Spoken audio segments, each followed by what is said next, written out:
My name is Tings Chak. I'm one of the coordinators of the Tricontinental Asia as part of Tricontinental Institute for Social Research, and I'm very, very happy to welcome you all to this session. And I'm also excited to share a little bit about what we've been doing at Tricontinental Asia. And we've been closely collaborating with political and social movements and research institutes that are dedicated to addressing the social, political, and economic challenges faced by the people in our region. And we're trying to produce knowledge that accompanies these processes, primarily through publications. The first of our publications is our Asia newsletter, which comes out fortnightly. We encourage you all to subscribe to, and we'll put the link for subscription in the chat. The second is Tricontinental Interventions, which is focused on conjunctural analyses on Asia. The third is a publication we were doing here in China called Recording in Progress, Journal of Contemporary Chinese Thought.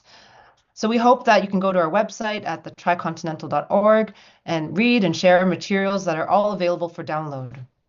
And one of the things that we've been trying to do at Tricontinental is build a network of scholars and organic intellectuals from across Asia and across the global South in particular. And these events like this help to bring these thinkers together in a dialogue. And without further ado, I'd like to get to today's event, which will focus on one of the key events of the past 2 months, basically since Trump returned to power. And in this session, we'll assess the global implications of Trump's tariff offensive, especially for countries in the global South. What is the resistance or realignment strategies of impacted nations? The ways in which tariffs and sanctions deepen debt, dependency, and economic coercion, and possibilities, of course, for an alternative economic future based on South-South cooperation. So in terms of today's format, we will ask each of our 2 speakers to present for 20 minutes each, and that will be followed by a 30-minute question and answer period. And you can use the chat to submit your questions or comments throughout, and we'll try our best to address them. We have some of our friends here who will be monitoring the chats. And for friends who are watching and listening to this discussion on Facebook and YouTube, you're also welcome to share your questions with us. And we do have, for this session, simultaneous interpretation from Mandarin to English and vice versa. Sadly, we're not able to provide our friends on YouTube and Facebook with that. So we request all of you, if you'd like to join in on the Zoom, we'll share the link with you as well to take advantage of the simultaneous interpretation. So with that, I think we'll get started because we're here to really listen to our speakers. I'll introduce the first speaker, which is Professor Jomo Kwame Sundaram, who is a distinguished Malaysian economist and public intellectual. He's renowned for his extensive contributions in development economics, global economic governance, and policy reform. His academic tenure includes positions at prestigious universities and institutions such as Yale, Harvard, Cornell, and the University of Malaya. He was the founding director of the Institute of Social Analysis and the founding chair of International Development Economics Associates. Professor Jomo served as the United Nations Assistant Secretary General for Economic Development and is currently a research advisor at the Kazanan Research Institute, visiting fellow at Columbia University's Initiative for Policy Dialogue, and adjunct professor at the International Islamic University, Malaysia. He has also been actively analyzing Trump's tariff policies and writing about it from the perspective of the global South. So I'll pass the floor to Professor Jomo. You have 20 minutes, and thank you very much. Are you able to hear me? Yes. Thank you very much. Thanks for this kind invitation to join you and the Tricontinental Institute to discuss obviously one of the most urgent issues of our times. What we have seen over the last month or so, or less than a month now, is a serious upending of pretensions of a neoliberal economic order. There was a great deal of talk about neoliberalism, about globalization, and this has been dominant for at least 4 decades. What has happened is that Trump has basically extended his first critique of it by opening up the whole question of the nature of globalization itself. And but basically, he does it from a chauvinist, American chauvinist position. And what he wants to do now has been revealed by the chairman of his Council of Economic Advisors, Mr. Stephen Miran. And Stephen Miran provides an attempt to provide coherence to what Trump is trying to do. And it is a very major and very ambitious task. But I think it's also important to recognize that although Trump has been quite transparent in the sense that many of the things he has done are precisely what he promised to do, but nonetheless, precisely because he has largely failed in most of these endeavors, he will need to adjust. And this adjustment can go in many different directions, and it's important to see, to assess what is likely to happen. And this is obviously an ongoing challenge. Now, let me first try to explain what I think the announcements of the 2nd of April were about. I think one should not take the announcements too literally. There has been a lot of anguish, especially among neoliberal economists, about how much the tariffs were, how it is upsetting the world economic order, and so on and so forth. Much of which, of course, is true, because many countries in the world, especially in the South, have opened up their economies as part of their commitments in joining the World Trade Organization, and so on and so forth, without getting very much growth out of the whole process as promised by the promoters of this idea of neoliberal globalization. What has been happening instead has been, I would suggest that what he has done has been to do what his predecessor, George W. Bush, did in the Iraq War, which is basically shock and awe. Okay, he has basically given notice to the rest of the world that he does not intend to stick to the rules of the existing order. This is different from Trump 1.0, when the level of his ambition was more modest. And he was quite happy, for example, Trump 1.0 was quite happy to renegotiate NAFTA as a USMCA, US Mexico-Canadian agreement. This time, however, we have a very different situation where we have a willingness to even reject his own USMCA and impose tariffs on Canada as well as Mexico.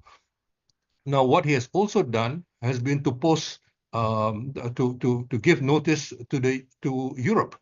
And Europe is obviously very, very upset about what has happened.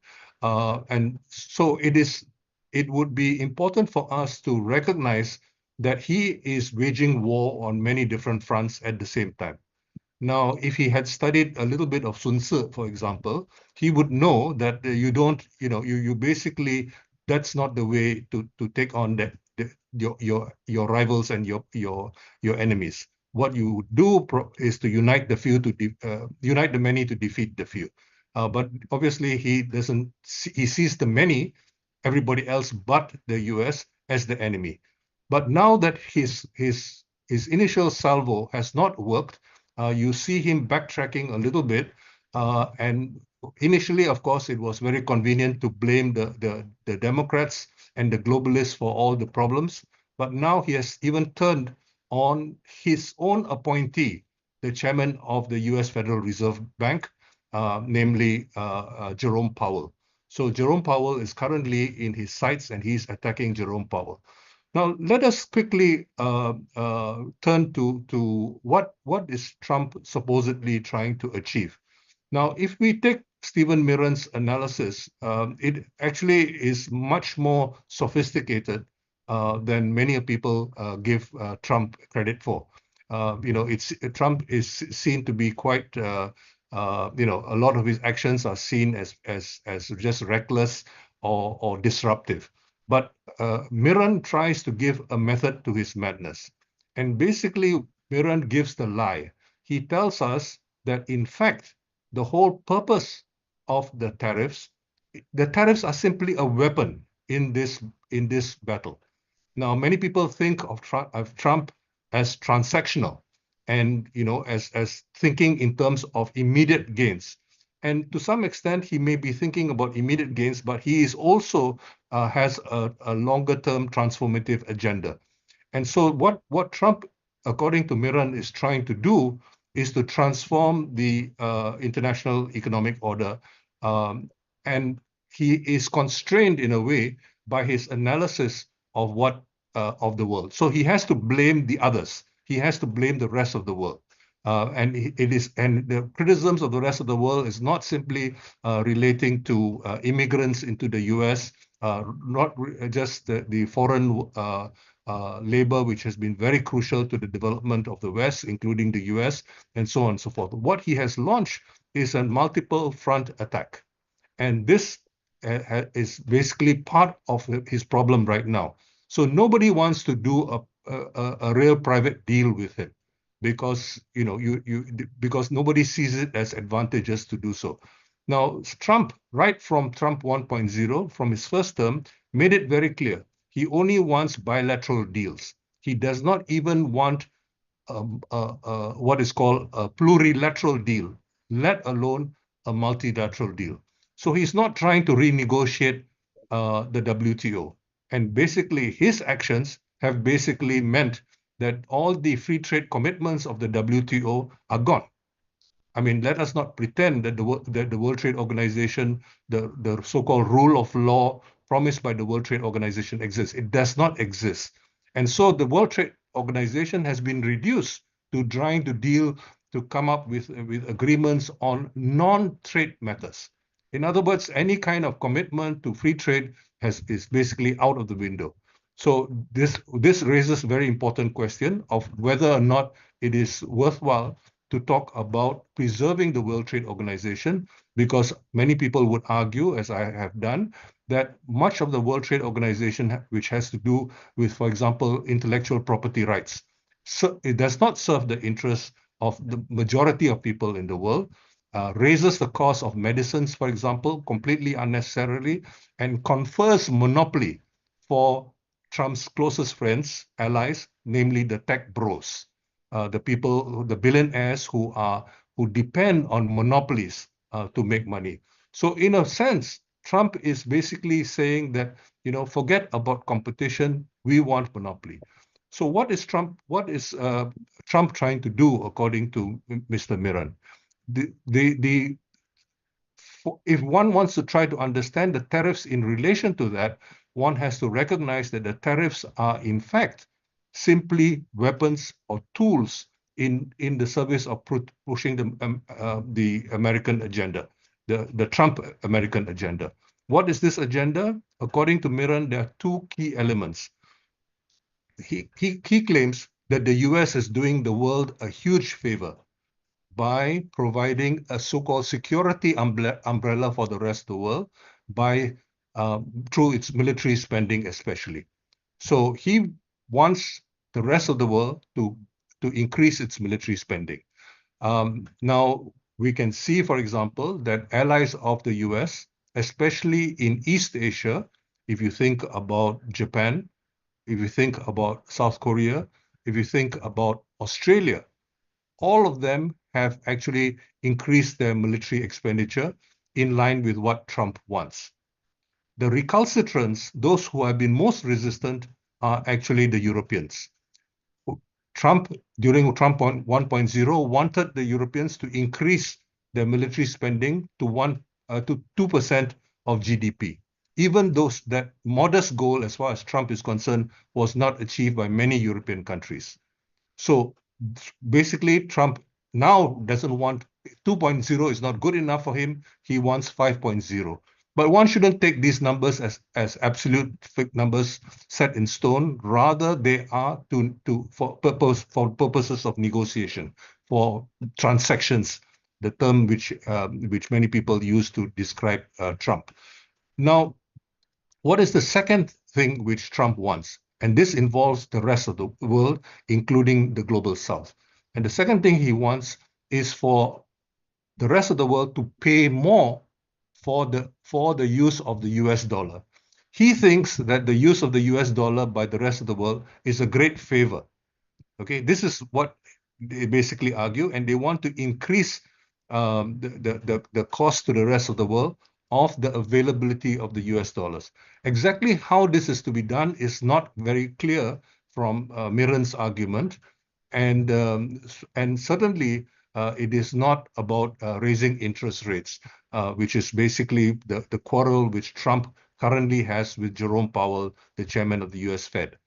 Instead, what we see is a big emphasis uh, on the whole question of what he calls a Mar-a-Lago Accord.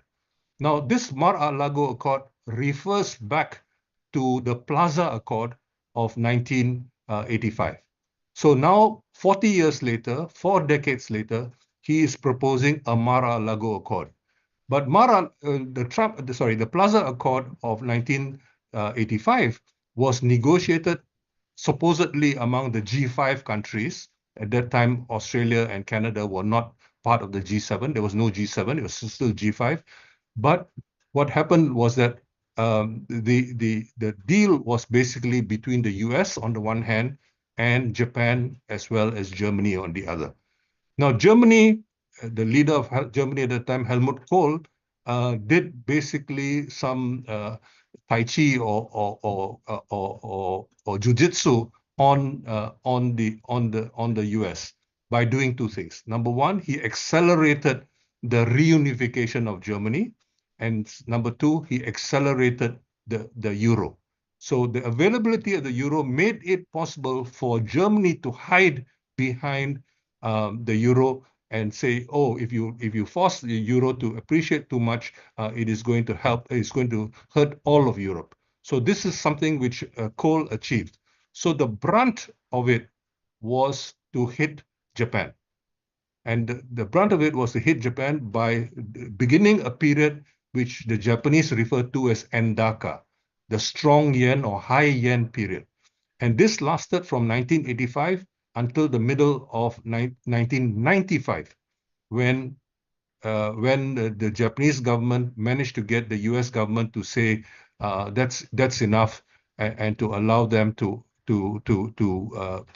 weaken the Endaka, because by that time the Japanese so-called Japanese economic miracle after World War II was over.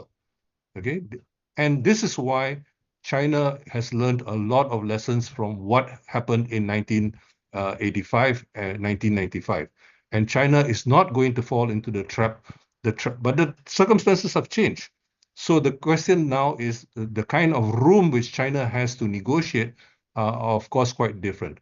Now, that's why, Henry Kissinger once said that it is dangerous to be an ally of the US, but it is fatal to be, it is dangerous to be an enemy of the US, but it is fatal to be an ally of the US.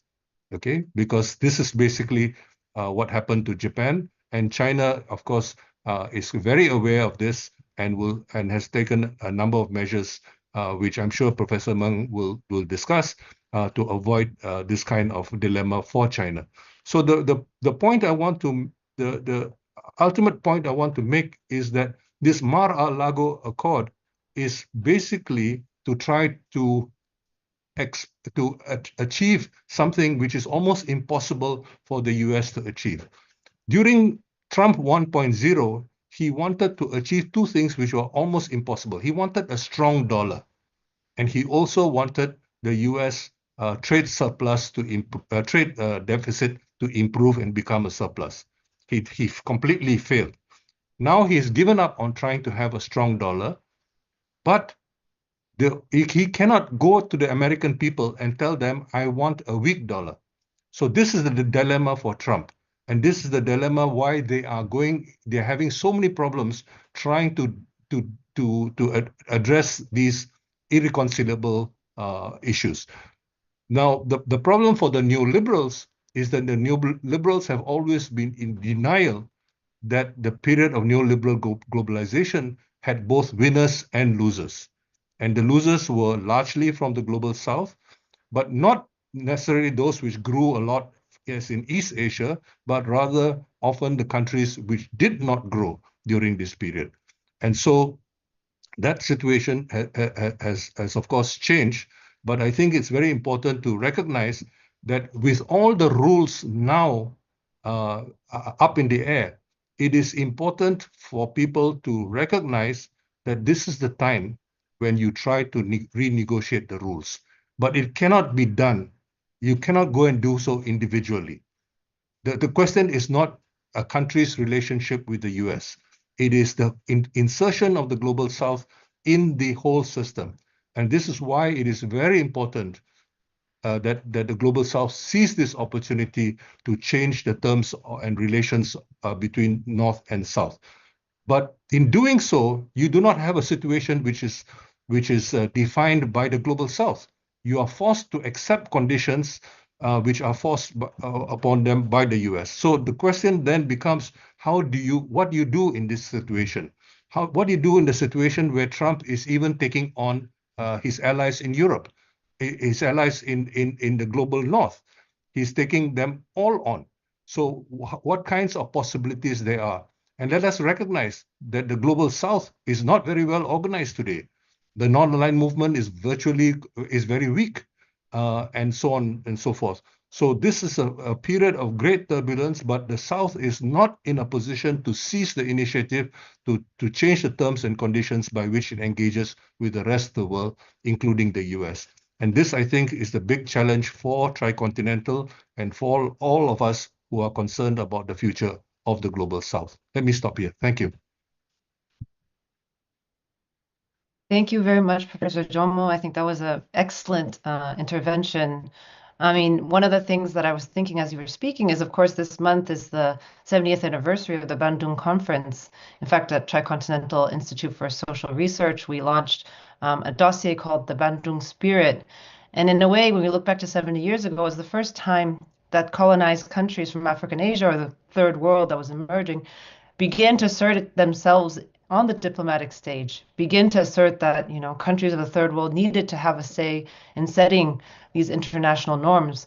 Of course, then the third world countries, unlike the global south today, had much less economic strength than what we see today. So in terms of these changes unseen in a century that we're seeing, and I think that President Trump is accelerating how the new rules and this new world order will emerge and what the role of the global south is in that remains to be seen, but it's certainly a very interesting moment that we're living in. And so with that, I'm going to present our second speaker today, Professor Meng Jie, who is a distinguished professor from the School of Marxism at Fudan University in Shanghai. His research areas include basic theory of Marxist economics, institutional analysis of China's market economy, with a special eye on state theory and the history of economic thought. He has published several works, including Historical Materialism and Marxist Economics, Theories of Value and Accumulation, and the Logic of China's Economic Development. Professor Meng is also the editor-in-chief of the Chinese Journal of Political Economy. And I would also like to say that he's the author of a very fascinating article that we will be publishing in our forthcoming issue of Wenhua Zongheng, a journal of contemporary Chinese thought. It'll be coming out in June, so I hope that all of you listening will have a chance to check out Professor Meng's work translated into English, Spanish, and Portuguese. So Professor Meng, he'll be speaking in Mandarin, but there is translation available here in the webinar to choose to English. Professor Meng, go ahead.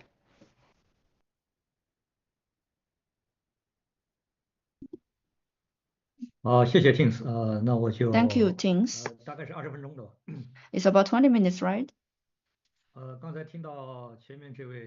I just listened to what the professor just addressed. It's very inspirational. I believe I can share some thoughts from China's perspective. The Chinese President Xi Jinping already put forward a very basic judgment 10 years ago, which is the great changes and seen in the century. Today,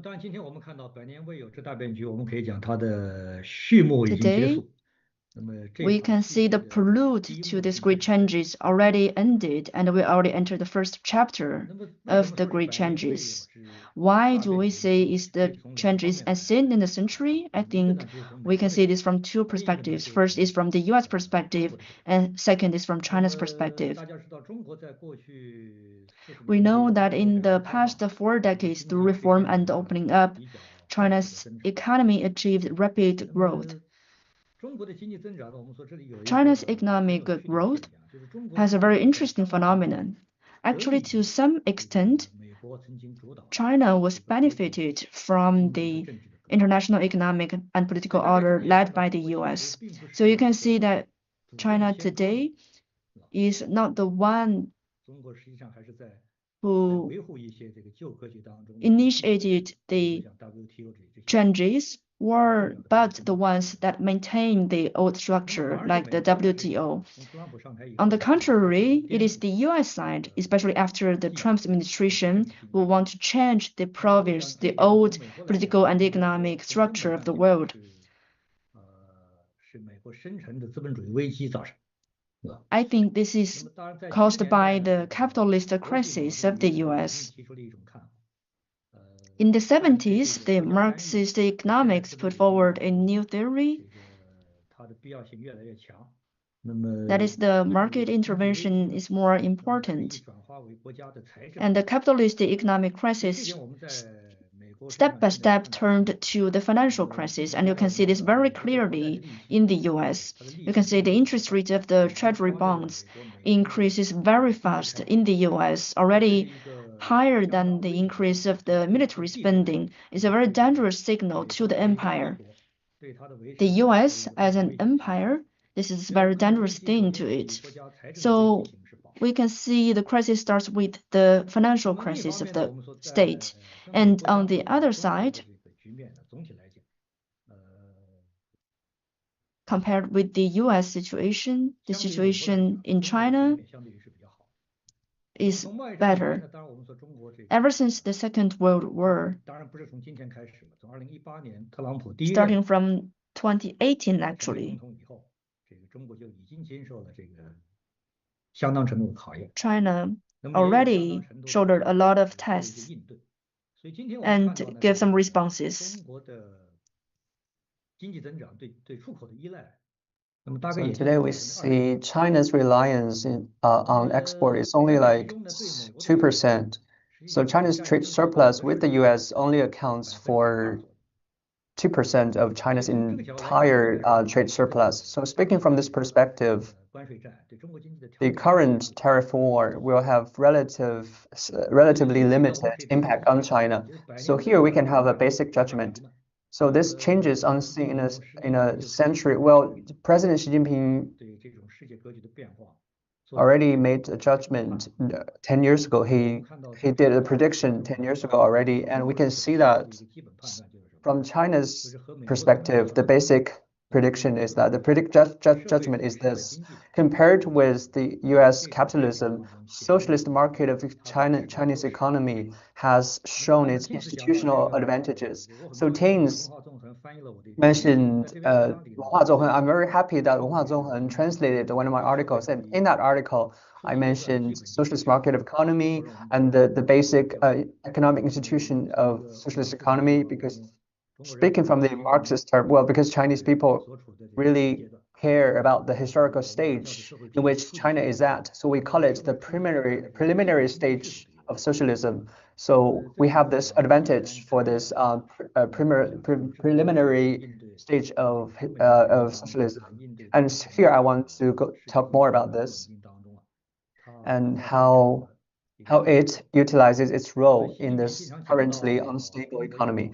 So President Xi always mentions that China will need to have this strategic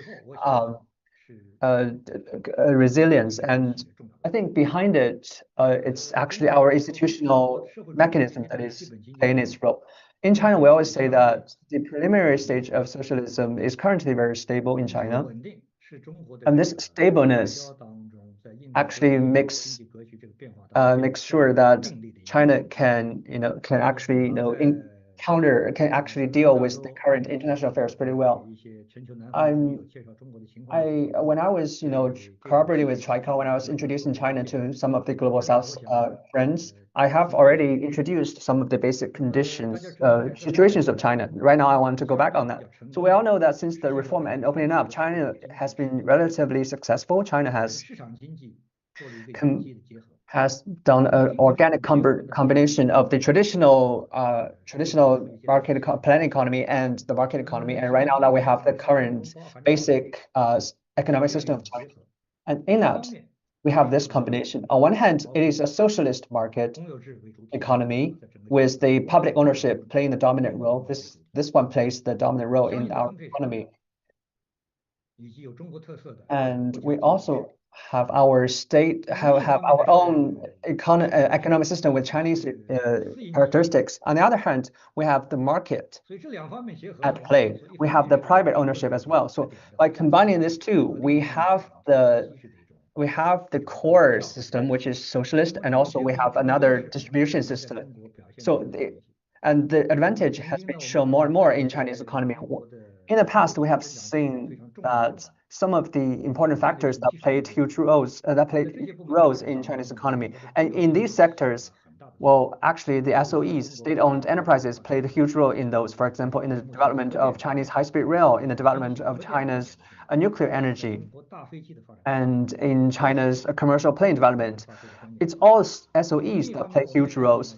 And on the other hand, we also see that companies like Huawei, and also recently there's also DeepSeek. So on the private sector, Chinese companies are also playing their advantages. So we can see that Chinese companies are doing greater and greater nowadays. And today I read some news.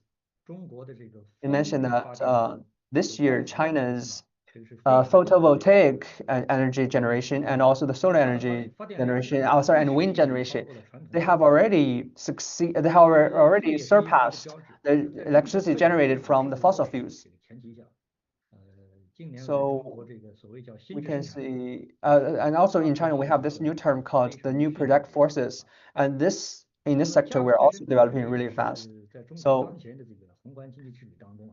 in China's current macro system, the new productive forces play a huge role, and also plays a huge role in terms of combating the trade war. After 2015, there has been a significant change in China's macro economy, because before that, China borrowed from the supply and demand role from Keynesian economics, and we successfully dealt with the 2008 financial crisis and 1998 Asian financial crisis. But after 2015, as China entered a new era, the traditional Keynesian economics showed its weaknesses. So since 2015, China has emphasized that we need to have a structural adjustment from the supply side. So this structural shift from the global side, well, what does it mean? At the very beginning, the meaning was not that clear. At the very beginning, it was only to combat some of the short-term weaknesses. But as time moved on, we understand that the core of supply-side structural shift is to promote innovation in a more efficient way. So right now, we actually try to construct new productive forces. So in macroeconomic mechanism, we have a new slogan, that is, we need to combine with supply side reform and also increase our demand. We want to increase China's internal demand, so that we can have a internal circulation for Chinese economies to deal with the current changing situations of the world economy and also the challenges it brought to China. So this is a basic introduction, a simple introduction to some of the things that China has done. So why China has this strategic will? Well, after the trade war broke out, when Trump raised the tariff to 100% and even higher, China also has retaliated. Of course, I don't know that much about our international friends, but within China, some Chinese people still have illusions about the Trump administration. But since Xi Jinping became the president since 2012, our strategic policy is that we need to understand that in this trade war, China's, China actually dealt with the trade war with full confidence. So Chinese embassy to the US once had a statement. If you have not paid attention to that, and if you treat it that seriously, then you would have be able to predict that you will have to predict some of the measures that China will have in terms of dealing with the trade war. So back then, the embassy of China mentioned China is ready to fight to the end with the US, be it a trade war or any other types of war. So in a sense, I will go back to the very beginning when I said these are changes unseen in a century. The prologue has ended. It lasted for a long time. It lasted for 10 years, maybe. The prologue has already ended, and now we're in Act 1. So yeah, just to borrow a theatrical metaphor. So this drama, it might be a protracted drama. Some people still have illusions, of course. They think after Trump came into office, the US people, they also have some illusions. And they think that during the midterm elections that the Republicans might encounter difficulties, so Trump might change his policies.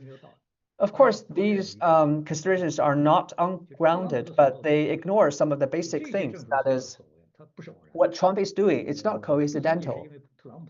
It's not only because of Trump himself. It's not completely him. It's actually the deep crisis within the US government. So even without Trump, the US, the Sino-US relations would still have been severe. The general direction is determined by the basic contradiction in the US government. So I think, in this sense, no matter what the result is for the midterm election for the next year, China is already ready to fight to the end, because we know that this battle is going to be long term. I want to give you another example. This is something I saw, the piece of news I saw on Chinese media. So Beijing Daily, which is the Chinese official newspaper, they published an article, and in our article they talked about the famous article on protracted war by Chairman Mao Zedong. He wrote this famous article on protracted war, and he made a statement on the Sino-Japanese war. He said that it's not going to be a short war. China will not be defeated that easily, but it's hard for us to beat the Japanese immediately. So it's a protracted war. So Beijing Daily published this article. So I think this concept of protracted war can also be used for dealing with the current trade war with the US. No matter so the China and the US are, if the US doesn't change fundamentally, then the current situation will not change that easily. So here I want to borrow another saying from Chairman Mao. So Chairman Mao once had a very interesting statement, because he's a strategist. He said that we need to strategically look down upon our enemies. And we just mentioned also the statement made by Chinese embassy. We said no matter what kind of war the US wants, be it a cold war, a trade war, or any type of war, China will fight to the end. I think this shows our confidence. So this echoes with Chairman Mao's statement. We want to strategically look down upon them. We're not afraid of having a war with them. But there's another side to that saying. That is, technically, we need to attach high importance to our enemy. So technically, we also need to have some measures to deal with the US. We need to concentrate our power to do great things. We also need to use this opportunity to push for our own reform. So we want to have the supply side reform. We want to have a bigger internal demand market. We all know that we know that there are some deep contradictions within Chinese economy itself, and they're not easy to fix. But there is one good thing about Chinese people. China actually doesn't blame others for the contradictions, for their own problems. So China doesn't bully others and try to shift our contradictions and our problems to others. So because this is shown clearly on Trump, he wants to solve the financial crisis of the US, the debt crisis of the US. He's not only targeting global South countries, he's also targeting his allies, like Europe. He also wants to include Greenland or even Canada into the U.S. territories. So these all show attitudes. The U.S. is unwilling to conduct a internal revolution, to internal reform. So, he doesn't want to reform the 1% of the U.S. Population who owns 95% of the U.S. wealth. They want to shift the problems and contradictions to other countries, not only to the global South countries, but also to global North countries. But China is not like that. Since the 1949, since the 1978, especially since the 1978, China actually improved through our own reforms. Of course, in this process, China had amazing economic growth. Chinese people paid huge, efforts, and they suffered a lot in this as well. So I think only by further deepening our reform can we solve all these problems. Of course, in this process, we also need help from the global South. We need to collaborate more with the global South so that we can do more. And recently, I also read that a French economist, the economist who studies tariff, I cannot remember his name. He's very famous. Do you remember his name, Teens? Yeah, he was working, the one who wrote the 21st Century Capital. Does anyone remember the name? Piketty. 那么他就谈到，在当前国际世界经济格局这个变化当 Piketty 中， mentioned that amidst the changes of the world, there is a very awkward position of the Europe. In the past, it considered the strategies of the US 联合起来来针对中国和全球南方。 and wanted to ally with the US to go against the global South and China. 比如说跟金砖国家，它不是一个合作。 For example, it didn't take a cooperative attitude towards BRICS countries. Europe allied with the US. But if it follows the US today, 这样一来，我们说就面临的一些很严峻的 it 结果。 faces some serious problems. 中国和金砖国家一起和全球南方一起在 China, together with the BRICS and global South countries, put forward the Global Development Initiative and wanted to start the profound reforms to the international order. And in this process, the Europe needs to realize the trend of the world, like the IMF and the World Bank. They need some necessary institutional reforms. Sometimes the votes are still based on the financial contributions by the different countries. There are already countries like Brazil that challenge this method, but the Europe didn't mention a thing about it. So we believe there's vast room for cooperation between China and the global South, and between China and the Europe.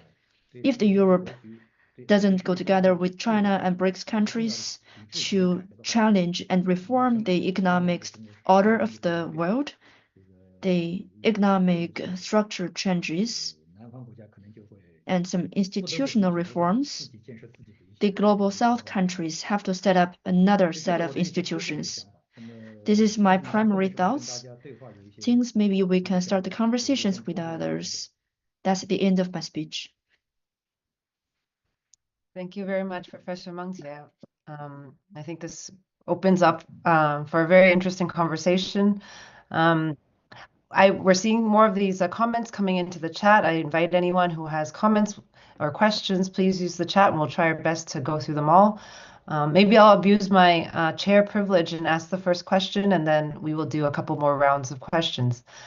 So of course we know that 2 weeks after, this is a question both for Professor Zhou and Meng Jie. So 2 weeks after Trump unleashed these tariffs onto the world, the so-called Liberation Day, we also saw President Xi Jinping make an important trip around Southeast Asia, including to countries that were most hardly hit by these tariffs, including Cambodia with 49%, Vietnam with 46%, and of course a series of deals were assigned from Malaysia to Cambodia to Vietnam on bilateral ties, as well as, I think important statements about joining together to resist unilateral bullying was the term that President Xi used.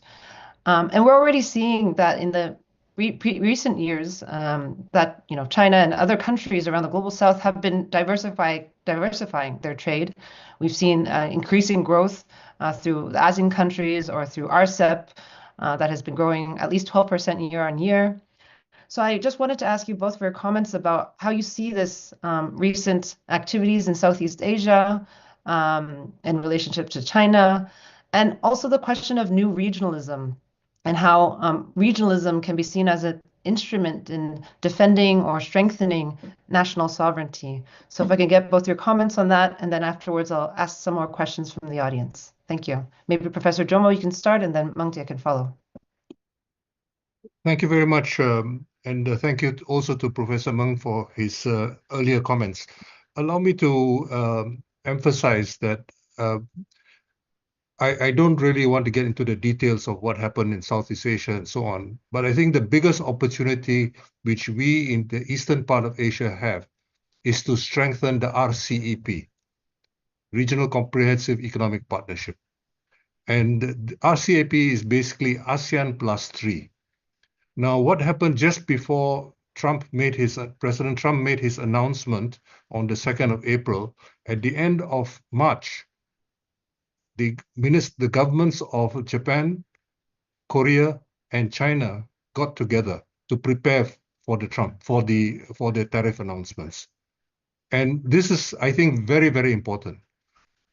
What was also significant was this is the first time the plus 3 got together on their own. Okay, in the past, it was always ASEAN plus 3. It was ASEAN who provided the glue.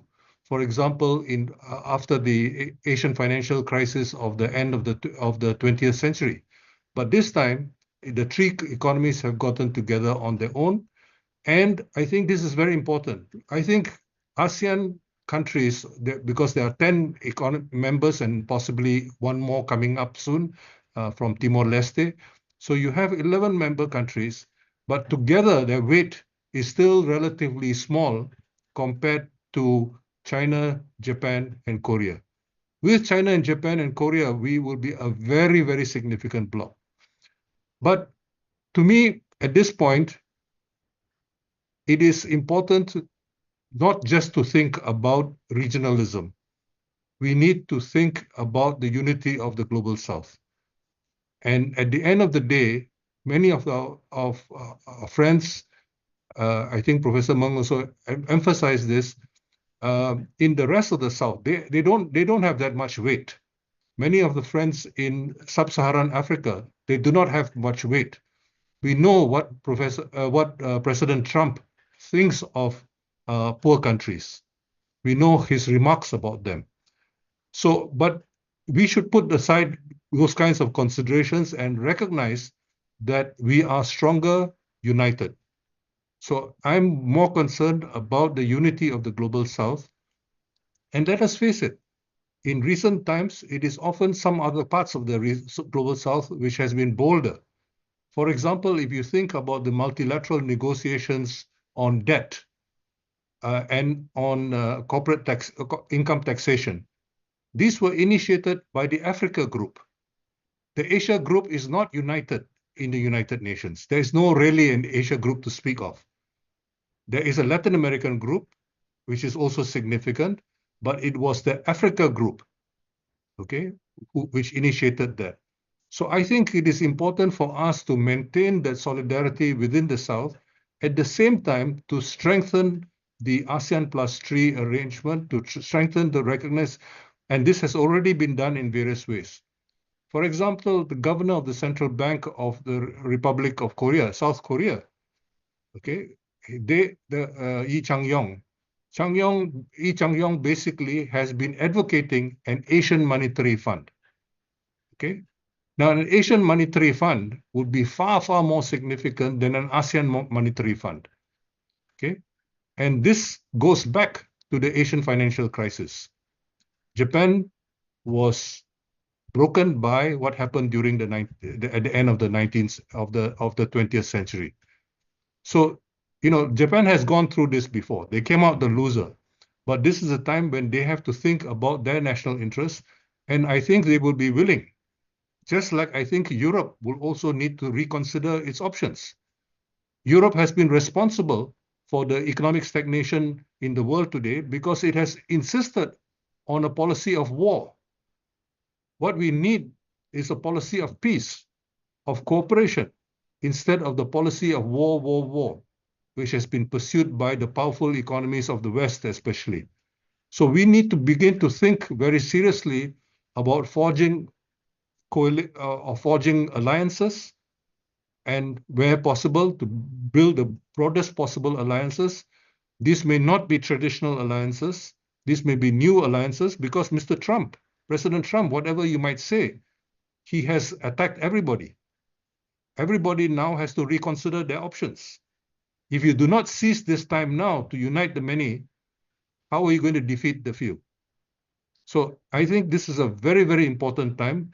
Unfortunately, there are very few effective organizations of the Global South. And this is the major gap. For example, it is why does not the Development Bank of the South have a think tank to play the role which the Global South desperately needs in terms of identifying many of the economic problems and how they might be solved rather differently? The G77 has no research capacity in the United Nations. There is a South Center, which is primarily funded by the West in Geneva. But where is the capacity of the Global South? Okay, we cannot rely on, occasional, think tanks and so on coming to doing some useful work. As much as it is useful to make full use of what they have to offer, but that is not reliable. The problem, the Global South now has this opportunity. We have the RCEP for the East Asian region. That is a good starting point, but it should be inclusive, not exclusive. In other words, we should always think about how to unite the Global South more broadly and not simply in terms of East Asia and so on and so forth. I think President Trump has really shaken up the world, and this is a time when the world needs to respond proactively, creatively, and this is the big challenge which we have in our times. Let me stop here. Thank you, Professor Jomo. Professor Meng, would you like to respond on the question of regionalism, Southeast Asia, or any other comments that Professor Jomo has said? Yes, we noticed that President Xi's visit to the three East Asian countries, and I believe you noticed the Japanese politicians came to visit China, and they are also calling on the Japanese people because they think that the Japanese people have two one-side opinions about China and are not aware of the changes within China.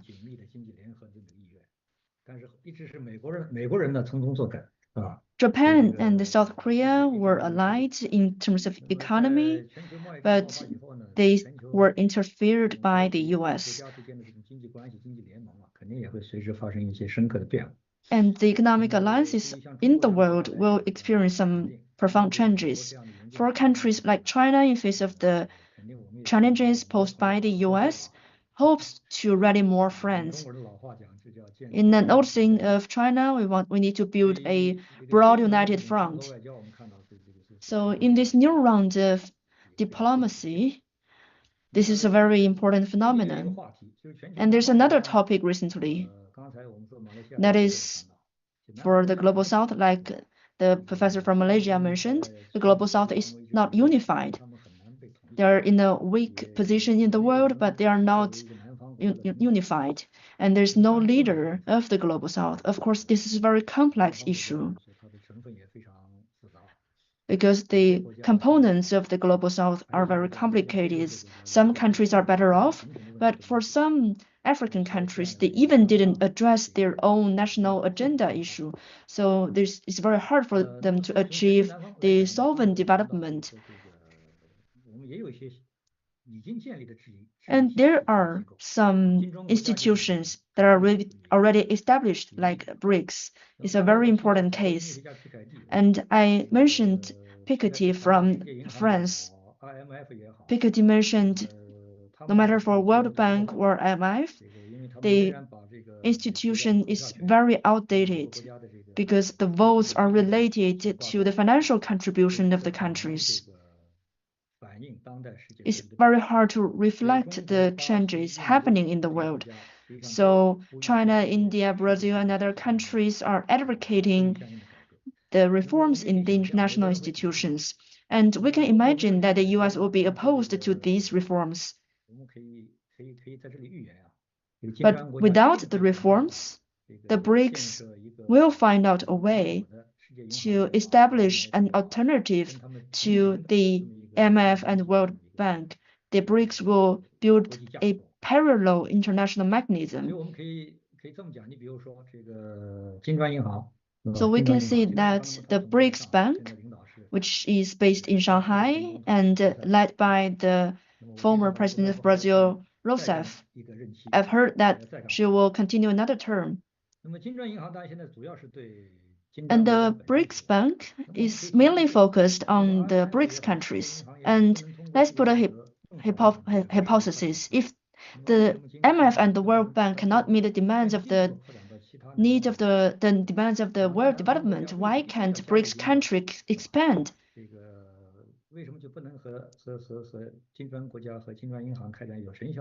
Why can't the global South countries carry out the economic cooperation with BRICS countries, with BRICS Bank? I believe this is something that can be put on the agenda in the near future. And I will end from here. Thank you very much. And since we have a little bit of time, I think we're going to do a few rounds of questions. I'm trying to group together since there's quite a lot of participation across the platforms. We have over 100 people in this webinar, as well as people watching on YouTube, as well as Facebook. So that's great. So the first, I'll give two questions, and then again, we'll pass it to Professor Jomo and then Professor Meng to speak. The first comes from actually both Gus Kane and Oscar Ronald in the group asked a very similar question. It's about the actual impact of the tariffs on the peoples of the global South, in particular on African countries. That was one question. And the second, also grouping questions from S. Sukumar and Chetput, they're related to the WTO. It's the question of the fact that US is facing its crisis not due to the WTO or to other countries. It's actually because of its own policies. And so what if the US was actually sent out of the WTO for disrespecting such international agreements and commitments that don't only affect trade, but also global health and ecology? And a kind of additional question on WTO is, what is the effectiveness of WTO to actually render justice in any cases that are brought forth to it? So those are the two questions, one on impacts on the people of the global South, especially Africa, and the second is the WTO and US's role in that. Professor Jomo? Yes, thank you very much for those questions. Firstly, on the impact, I think the impact is very, very differentiated. It's very difficult to generalize what the impacts are. But for developing countries, one of the important things about globalization, although I have my own reservations about globalization, was that insofar as many countries were able to export something, it benefited them to some extent. It created jobs, it generated incomes, and so on. In some countries, this was more true than in other countries. Unfortunately, many developing countries, for instance in Africa, had basically given up their rights to taxation. And this is very important, for example, with the new minerals, which are very, very important for many of the new technologies and so on. So we find that many African countries actually did not create many jobs. Well, they created jobs, but they got very little additional revenue from, say, corporate taxation. And this was because the World Bank had pushed certain policies, such as the so-called Transparency Initiative during the 1990s. And this Transparency Initiative, the World Bank was advising governments not to tax foreign investors.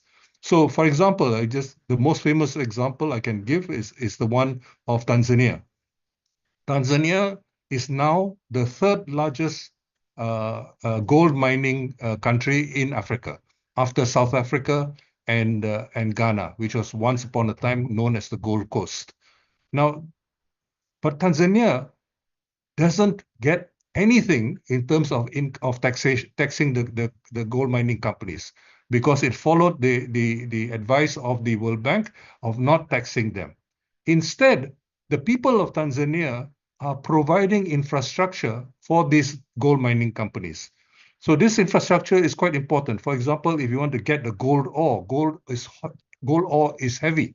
So you want to get the gold ore from the mines to the ports, because it is not what do you call it? It's not refined there. That requires infrastructure. That infrastructure is provided by the Tanzanian government with taxes from the Tanzanian people. So instead of earning something from that, you actually are subsidizing the foreign gold mining companies to mine gold. Now, this is very true now with the so-called new minerals, which are needed for many of the new technologies, but it will take too long to get into all that. At the same time, for those countries which have been able to successfully, for example, begin a process of manufacturing and creating manufacturing jobs, these have been quite important in terms of creating manufacturing jobs, but very often the terms again minimize the net gain for the economies of many of these countries. So, for example, in Southeast Asia now, the Indonesian working class in manufacturing, the manufacturing working class is bigger than the US manufacturing working class. The Mexican manufacturing workforce is bigger than the US. Okay, of course, the biggest of all is China. India is also very big. But we now have a situation where the world has changed. The world has changed. At the same time, we have not changed our practices. And because we do not learn enough from one another, we do not know how to negotiate well to make sure that we get the maximum benefits. And when you don't have a united front in negotiating, then basically it is very easy for the foreign companies as well as the governments which are backing them to get deals which do not benefit it. So it's very difficult to answer this question in a very comprehensive way, because the impacts are variegated. But it's important to recognize there are many impacts, including the impact on jobs. And as I've emphasized, what has happened in the last decade or so, we are now becoming a wartime economy at the world level. And for example, Germany has done a lot and has switched a lot to military production, supposedly for Ukraine war and so on and so forth. This military production does not give any jobs to the people in developing countries. In fact, very precious resources which should be used to build infrastructure and to improve the living conditions for the people of the world are being used for military purposes. So this is something which began before this, but now with the tariffs, it also means the situation is going to get worse, because demand is going to go down because of the impact of the tariffs and so on and so forth. Now, the other question which has been raised is the question of the WTO. The question of the WTO, unfortunately, is a very, very complex question. There are the WTO so far, although officially every country which is a member of the WTO has equal rights. Officially, the members of the WTO are able to have certain rights. But in effect, we know that the US is the only one with effective veto power. So let me give a simple example of what has happened. When President Obama became during his term, he did two things which, for the purposes of the present discussion, which were basically part of his own contribution to the expansion of empire. That's why I think the Nobel Prize for Peace being given to Obama during his first term is really a farcical thing. Now, what did he do? He did two things, I said. Number one, he introduced AFRICOM. Africa was largely outside of the military, military strategy planning of the United States. He put Africa into that. Okay. The other thing which he did was basically to have the so-called pivot to Asia, which was the first attempt. Okay, the first attempt to isolate China. Okay, to surround China and to isolate China. Now, since then, of course, things have grown and become far worse. Now, many of the major European countries all have battleships, military ships, naval ships in the South China Sea, in the Taiwan Straits. What is Germany doing there? What is the UK doing there? The UK claimed that it was withdrawing east of Suez in the mid-1960s. You know, I was a little boy at that time. But now they have a military presence again in this part of the world. Australia is there. Japan is also there. So we have to, we are wasting a lot of resources for purposes of war. And it doesn't help the developing countries. But what is the specific role of the WTO? The WTO, basically, we have a situation where when the US decides to follow the WTO, it follows the WTO. But when they could not get what they perceive as to be in their interest, they have sabotaged the WTO. And this happened from the Obama administration. The Obama administration blocked the appointment of judges for the dispute arbitration settlement mechanism of the WTO. So you cannot even settle disputes between governments in the WTO, and this was basically something which began quite some time ago. Of course, it became worse during Trump 1.0, and now, of course, now Trump has basically said to hell with the WTO and so on. But we have to be very careful. As much as I don't like the WTO, the best hope for the world is actually multilateralism.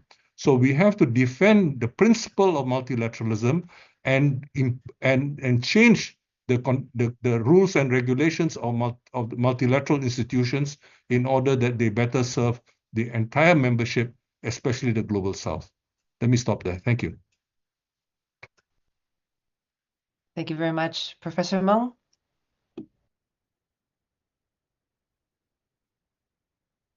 I was reading some of the comments by our participants, and they mentioned whether China can play a leadership here. So here I want to talk about a few things. So we can see that, well, China is the most staunch one in terms of the fight. So China's attitude will set good examples for other countries if they want to start negotiation or they want to fight back to the US. So in this sense, I think this staunch, resilient attitude towards the US will somehow play a role for China in terms of playing a leadership role. This will actually lay some solid ground for China to play such a role in the future. But on the other hand, for the Global South countries, one country playing its role is far from enough. So in the past, China objectively played some progressive roles, especially from the Belt and Road Initiative. So I think the Belt and Road Initiative for the Global South, well, it's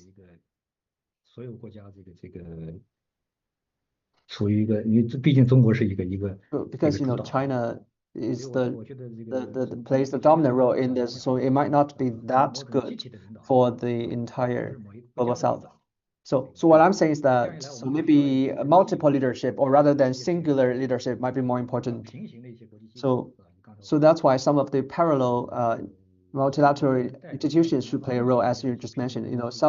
Some parallel institutions that can represent the interest of the Global South. These should play bigger, higher leadership, so that we can help Global South countries develop. So for many Global South countries, well, many friends already mentioned WTO and the role WTO plays. Well, Of course, WTO plays an important role, but we cannot solely rely on WTO to solve many problems. Well, since 2001, when China joined WTO, well, after 2001, when China joined the WTO, we can see that China's economy really took off. So that was a really turning point for China. After joining the WTO, China played its comparative advantage, and under the WTO framework, China gained benefits as well. That's why I mentioned in the beginning the reform and opening up actually allowed China to become a beneficiary of the current world system. But there is one lesson here: why China can utilize this, but why many global South countries cannot utilize that? There are many deep things, but because of time, I cannot go into detail. So, well, first, you really need to make sure that some of your advantages can play their role. For example, things like infrastructure. So you need to let the state play its role as well. Or for many global South countries, if you don't have the ports or railways in place, even though you have some resources, you have your comparative advantages, you still cannot let them be fully utilized. Well, China, relatively speaking, is vast in terms of land area, but for many global South countries, they're relatively small, so it's not enough to let one country to utilize all these resources. We need to have regional cooperation as well. So I believe for the development of the global South, if they want to benefit from the global economy, there should be the construction of institutions and different layers, from the regional side to the alliances of the countries and to the more international level like the BRICS. I think it's a very complex issue. I will end here, thanks. Thank you, Professor Meng. Actually, I think you already answered some of the questions that I was also hoping that Professor Jomo could respond to. Several of our audience members mentioned this question of the Global South response, including Susanta Kumar, who was talking about the question of what are the basic crises facing global capitalism that are leading to these tariff wars, and what are the major powers trying to achieve through these measures? Are they trying to use these offensive strategies as a form of defense? And in the light of this, how should the people of the Global South organize its response and struggles against these economic attacks?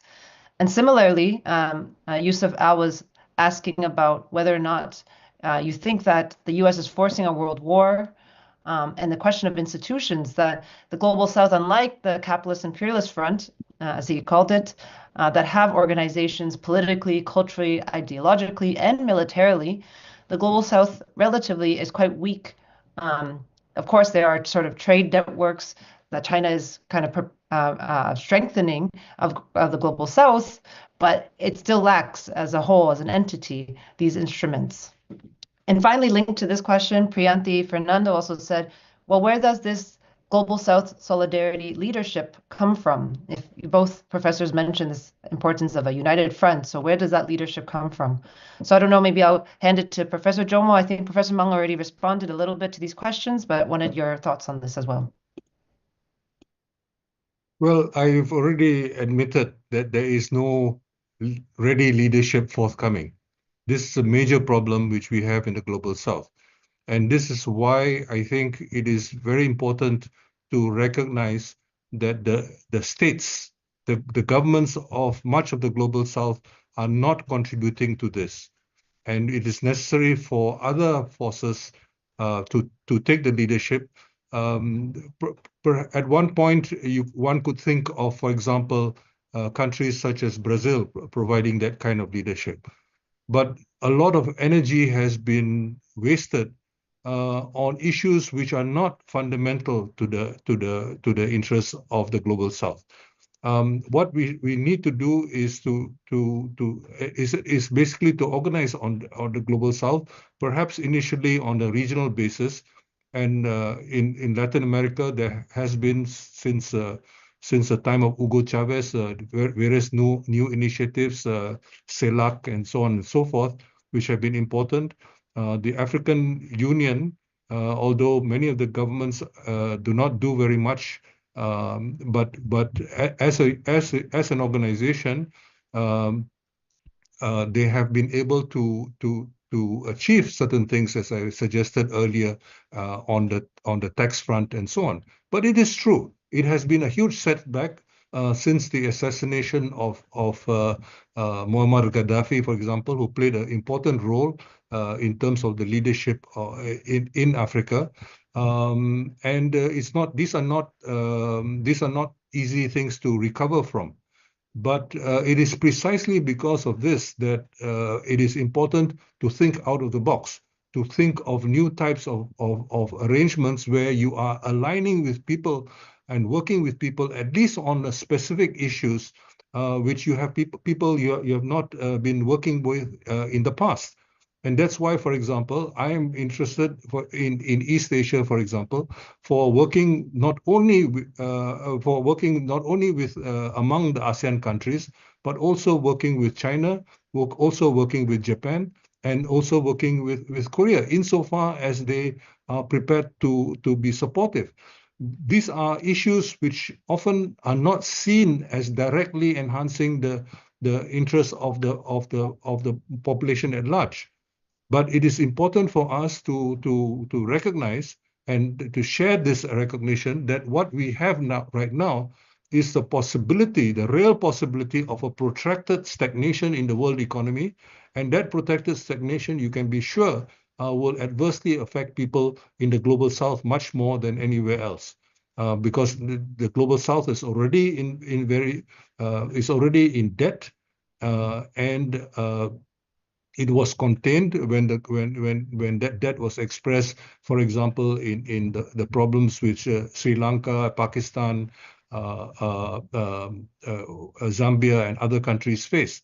But there are very few countries who will come to their solidarity and express solidarity with these countries for very simple reasons, because you are afraid, these governments are afraid that by expressing solidarity with them, they will be suspected of having similar vulnerabilities and problems.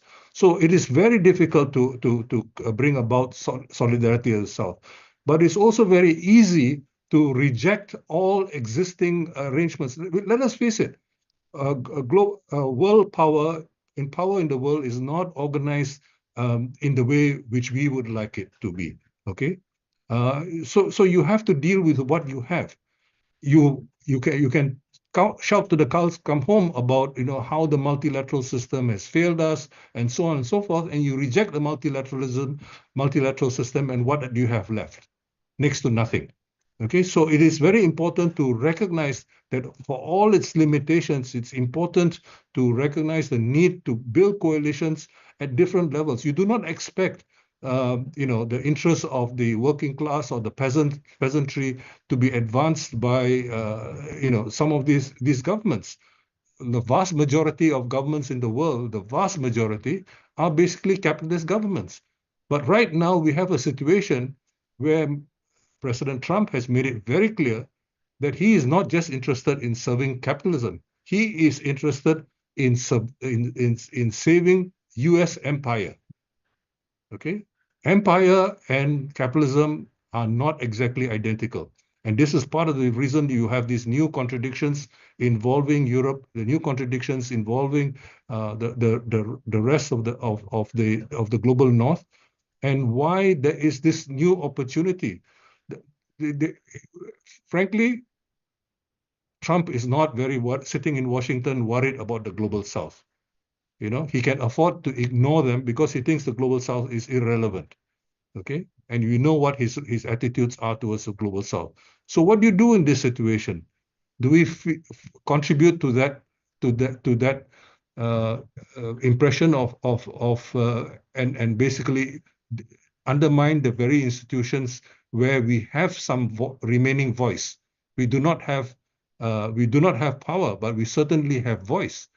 And when the vast majority of countries in the world vote in the General Assembly, it has a little bit of moral suasion.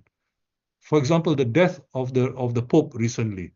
Many of you, most of us here are not Catholics, but the Pope created a certain space which was very, very important for opening up certain kinds of discussions. Now we are in a worse situation than without the Pope now.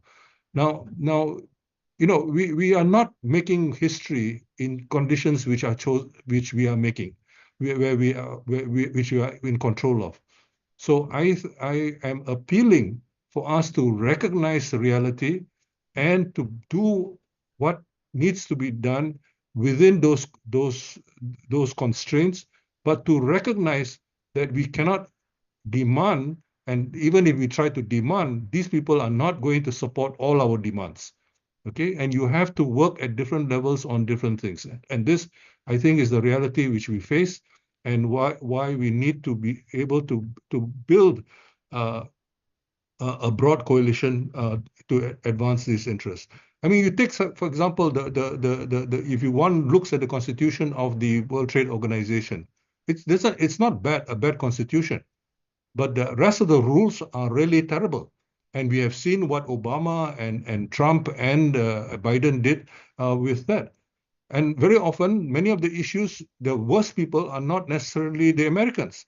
You take, for example, on the question of the response to the pandemic, the strongest opponents of the initiative of South Africa and India, okay, the strongest opponents came from Europe, not from the US, for various reasons which I won't get into right now.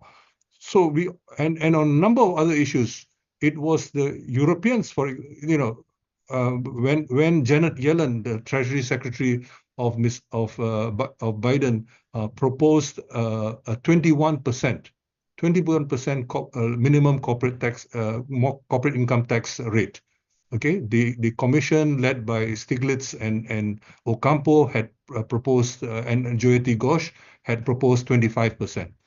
Okay, Janet Yellen comes along and says 21%. And it was basically, what's his name? Boris Johnson, who pushed it down to 15% and made it applicable only to a few companies. So, I mean, we don't expect everybody to follow everything, but it is important to recognize that once upon a time, many of us thought that, the biggest problems were coming from the US. And in fact, the world is much more complicated than that. Who is keeping the war going in Ukraine right now? I don't think you can blame it on Trump, whatever you might say about everything else. Okay, and so we need to revise our analysis and to begin to recognize that Trump, through his disruptive behavior, has created an opportunity for us to rethink not only our policies, but if possible, strategies, and build new alliances and new coalitions. Thank you. Thank you very much, Professor Jomo. So we are coming to the end of our time together, and I know that many people had several questions that we weren't able to get to, but I do invite you all to come back in the next 3 sessions where we'll be continuing the discussion on tariffs, on Trump and the global South with an Asian perspective. So please raise your questions there. I'd just like to ask if Professor Jomo and Professor Meng, if you have just very, very brief closing remarks you'd like to share, maybe 1 or 2 minutes each, if you have something to add, and then I'll close us off from the session. Maybe I'll pass it to Professor Meng for very brief closing remarks.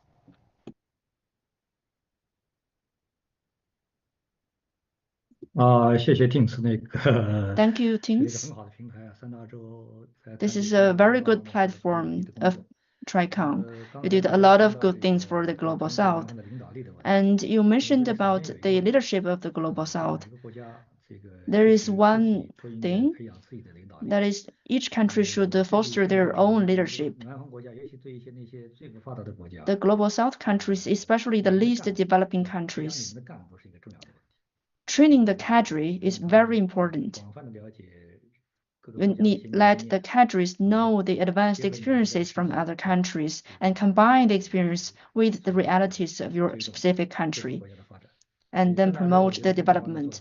I believe Tricon did a very good job in this respective. Exchange the experiences from different countries and bring broader impact on the societies. Thank you, teams. That would be my remark. Thank you, Professor Meng Jie. Professor Zhou, would you like to share your final remarks? Thank you very much. I'll just conclude by emphasizing that we have some institutions which have long existed but have been rather neglected. I mentioned earlier the non-aligned movement. The non-aligned movement still exists on paper, but it has not been very effective for a long time to come. India created a research capacity for the non-aligned movement, I think around 1987. It was called RIS. RIS has been transformed recently in the last decade or so. It has been transformed into the research wing of the Ministry of Commerce in India. It no longer plays the role of supporting the Global South. This is why I think it is extremely important for us to get our act together, to produce the kind of research which is important for us to effectively negotiate on a whole variety of issues.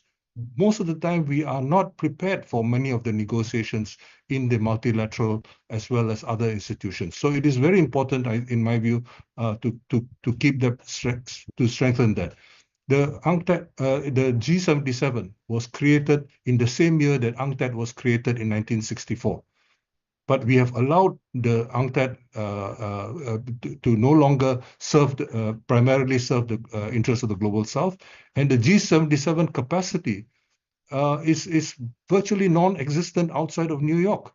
And even in New York, when they get together, they are not able to effectively, because they don't have the kind of informed capacity and people to do the necessary support work for the G77. So there are many areas which we didn't talk about today, but I do think it is important to think about these institutions and how best to revive these institutions so they can better serve the interests of the Global South. Thank you very much for this opportunity, and I wish Tricontinental the best in terms of pursuing these efforts to try to strengthen the Global South. Thank you. Thank you very much. And with that, I'd like to invite everyone to join us for the next 3 webinars. It's all at the same time, which is at 8 a.m. Eastern Time, 5:30 p.m. India Standard Time, and 8 p.m. China Time. Tomorrow's session is on imperialism and the weaponization of trade with Professors Rathagat Desai, Ahilan Kadrigamar, and Prabhat Painaik.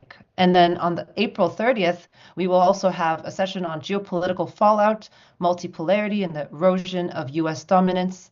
And finally, on the 1st of May, or International Workers' Day, it will be a session on global South perspectives, resistance, and survival. I welcome you all to please subscribe to our Asia newsletter and read and share our materials from Tricontinental Asia. And I'd just like to end off with a quote that the Chinese Foreign Ministry spokesperson Mao Ning invoked just a few days after Trump's Liberation Day tariffs, and was quoting President Xi Jinping from 2018. And he said, "A storm may churn a pond, but it cannot rattle the ocean.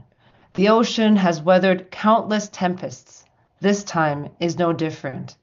And I think this way we can say that the ocean isn't just China, but is the combined strength of the Global South if we are able to find that common voice together in confronting these assaults from U.S. hegemony, unilateralism, and economic coercion.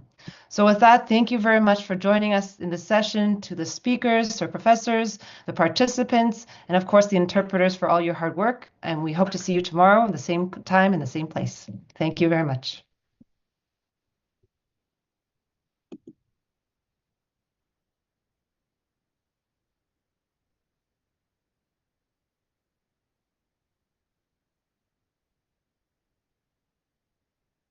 Are we offline now?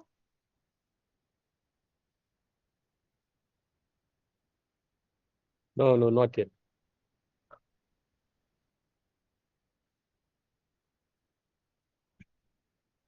Great.